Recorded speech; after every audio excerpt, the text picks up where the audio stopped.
This perp back with another video, and I just got done watching episode 6, season 2 of Doom Patrol. I know I kind of said that in a weird order. This is the Space Patrol episode. Last week's episode was incredible. If you didn't see my review, definitely go check out that review alongside my other reviews that I've done with Doom Patrol.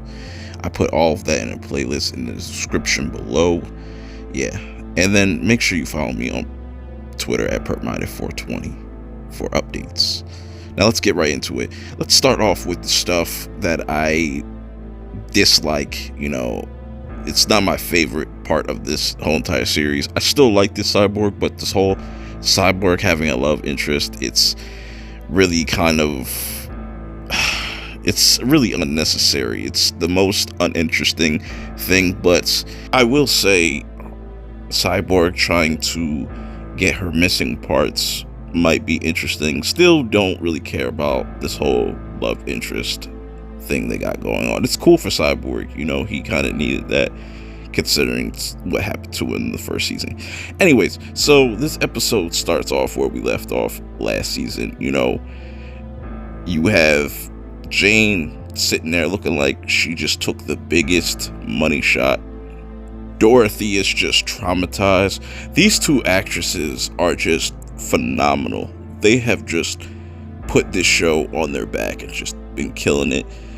Jane has been going through things throughout this whole entire episode, very emotional. Everybody's kind of shook from this, getting ready to put Baby Doll and the other spirit to rest. And I'll get back to that because it gets really interesting with Jane's character and what they decide to do. Meanwhile, the chief is looking for Dorothy, can't find her anywhere, runs into Cliff, and they're still kind of butting heads, and all Niles can think about is his daughter, and Cliff has other things on his mind. He tells Niles all about trying to be a hero and whatnot, and he just really doesn't care. On the other side of things, we see Rita and Larry come back into town, and Larry is still down and out about what's happened.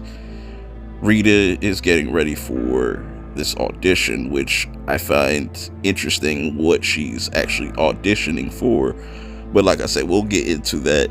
I really enjoy Rita and Larry's interaction with each other. I think it's definitely one of the more underrated performances of the show.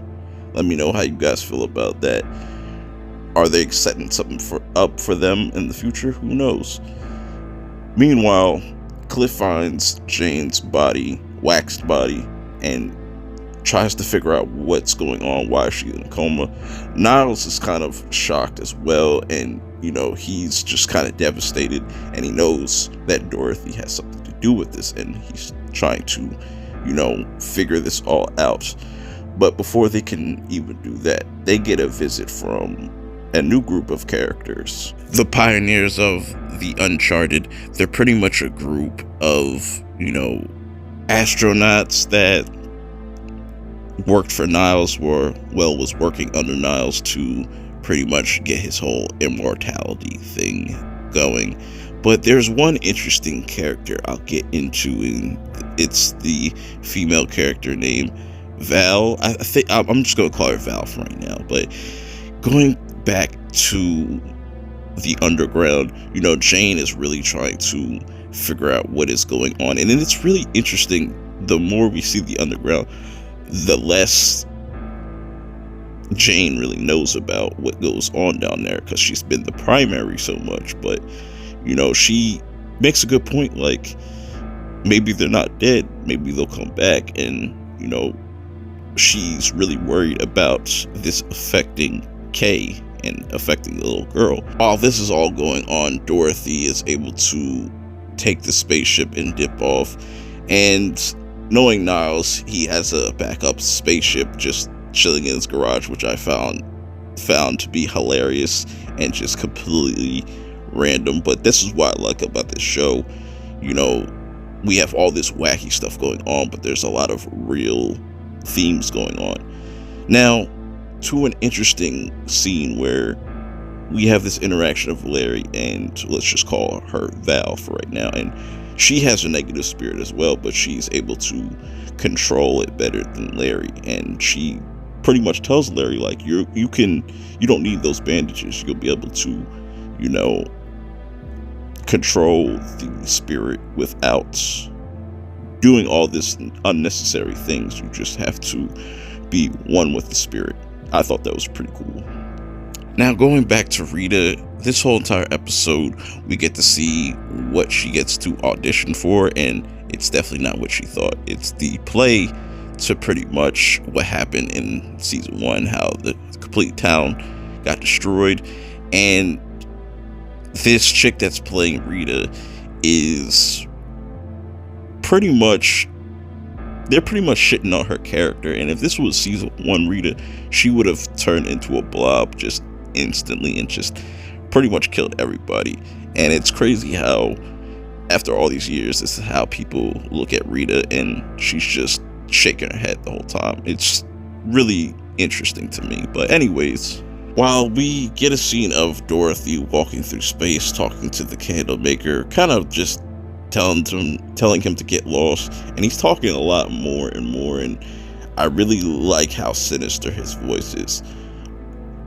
While this is all going on, we get a scene of Jane talking to Kay. You know, she's really worried, and oh man, I gotta say, DG is a phenomenal actress. She just brings it. She gives it 120% in all her roles. But you know, her character as Crazy Jane was just really worried about Kay and making sure she didn't hurt her and whatnot. But we'll get back to that towards the end of this review. So now this has got to be my favorite scene, where we got Cliff and the Chief. They're having this back and forth just about Dorothy and just everything. Always like these two characters. I have always liked these two characters because they have a lot in common, and a lot of these characters have a lot in common with each other, dealing with family issues, being a father, being a son, being whoever, you know. There's a lot of themes in that, and I really like that it took Cliff to kind of bring Dorothy back, because you get to see him actually be a father. He stopped looking at Dorothy as Dorothy and just looked at her as a daughter, which was really cool. As we get closer to the end of the episode, it's looking like it's going to be a happy ending.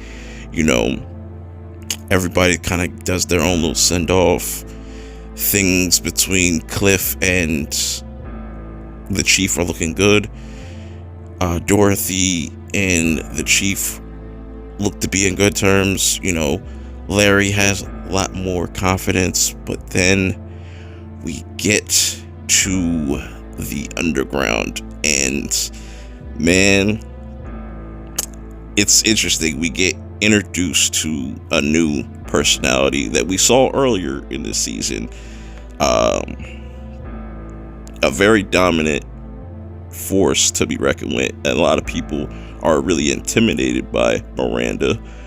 I think that's what her name was, Miranda. Correct me if I'm wrong, but that's going to be interesting. So Jane is gone for right now, but things could change. We might see Crazy Jane come back in like season 3 or something, but right now Miranda has took her place.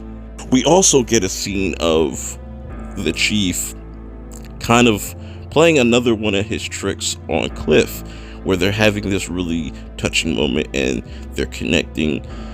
He ends up ejecting Cliff out of the spaceship, so it's just Chief and Dorothy. What does that mean? Does he want to be alone with her and just, I don't know. Let me know how you guys feel about this episode. Definitely was kind of toned down, but I think you definitely see the repercussions of that episode going forward. But I enjoyed it. I'm looking forward to next week. I'm out. The things that we believe about ourselves. When I say we come from kings and we wear crowns, and we need to uphold ourselves and not call ourselves savages. and gangsters and not embrace that culture. Or any of these people are like, yo, I'm ready to die. Even if those are terms that we've heard before, it's more as like, yo, I'm ready to push it to the limit. I'm ready to get all I can get out of this life. I'm ready to give them all my passion, all my drive, all my hard work. So when it is said and done, so when the curtains do close, you're like, yo, that motherfucker did it.